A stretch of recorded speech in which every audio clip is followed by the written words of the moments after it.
নমস্কাৰ আপুনি চাই আছে সচ দ্য ৰিয়েলিটি ষ্টুডিঅ'ত মই পৰিস্মিতা এই মুহূৰ্তত লৈ আহিছো ৰেচন কাৰ্ডৰ হিতাধিকাৰীসকলৰ বাবে আটাইতকৈ ডাঙৰ খবৰ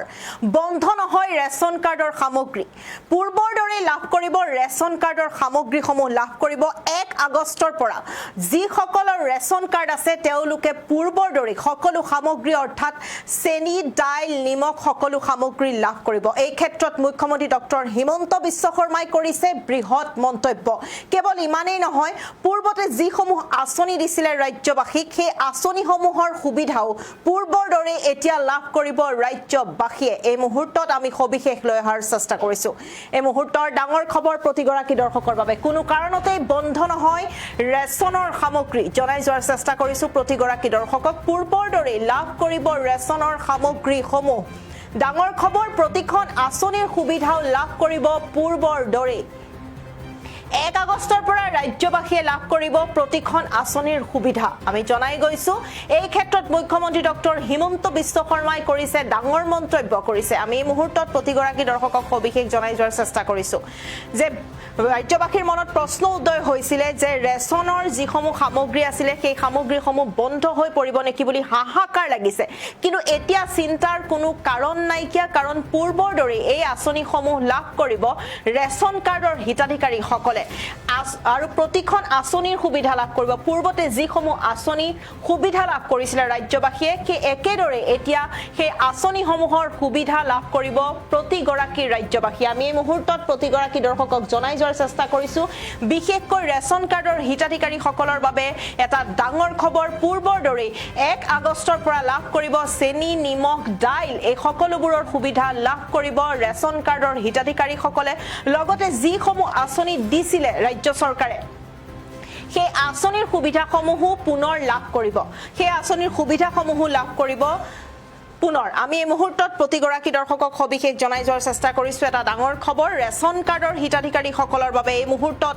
আটাইতকৈ এটা গুৰুত্বপূৰ্ণ খবৰ আটাইতকৈ ডাঙৰ খবৰ পূৰ্বৰ দৰে লাভ কৰিব ৰেচন কাৰ্ডৰ সামগ্ৰীসমূহ পূৰ্বৰ দৰে চেনি ডাইল নিমখ এই সকলোবোৰৰ সুবিধা লাভ কৰিব ৰাজ্যবাসীয়ে ৰেচন কাৰ্ডৰ হিতাধিকাৰীসকলে এই ক্ষেত্ৰত মুখ্যমন্ত্ৰী ডক্টৰ হিমন্ত বিশ্ব শৰ্মাই কৰিছে বৃহৎ মন্তব্য কৰিছে পূৰ্বৰ দৰে কেৱল ৰেচন কাৰ্ডৰ হিতাধিকাৰীয়ে নহয় যিসমূহ আঁচনি ৰাজ্যবাসীয়ে লাভ কৰিছিল আঁচনিৰ সুবিধা ৰাজ্যবাসীয়ে লাভ কৰিছিল আকৌ লাভ কৰিব সেই সুবিধা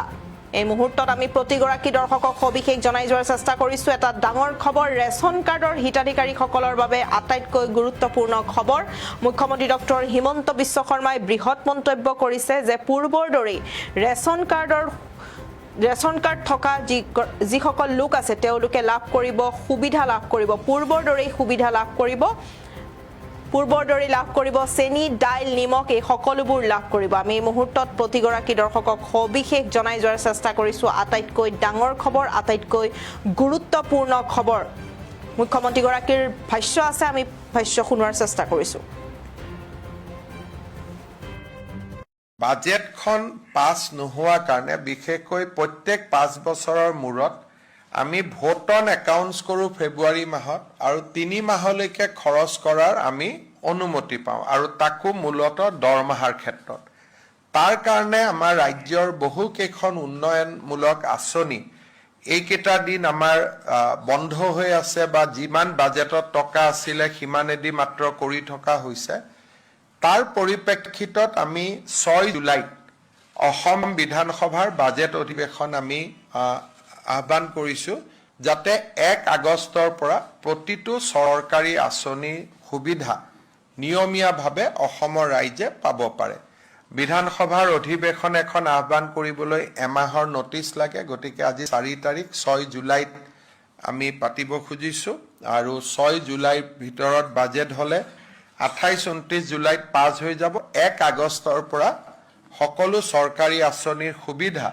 আগৰ দৰে অসমৰ ৰাইজে লাভ কৰিব পাৰিব এই অসুবিধাৰ কাৰণে যেহেতু বিভিন্ন বাতৰি কাকতত বেলেগ বেলেগ কৰি কথা ওলাই আছে আঁচনি বন্ধ কৰি দিলে অমুক কৰি দিলে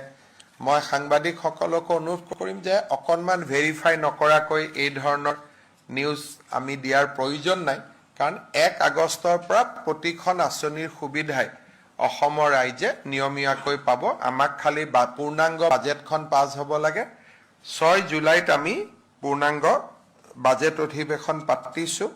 21 দিনৰ বাজেট অধিৱেশন হ'ব আৰু পৰৱৰ্তী সময়ত আমাৰ 1 আগষ্টৰ পৰা প্ৰতিখন চৰকাৰী আঁচনিয়ে আমি নিয়মীয়াকৈ পৰিচালনা কৰিবৰ বাবে সুবিধা পাম।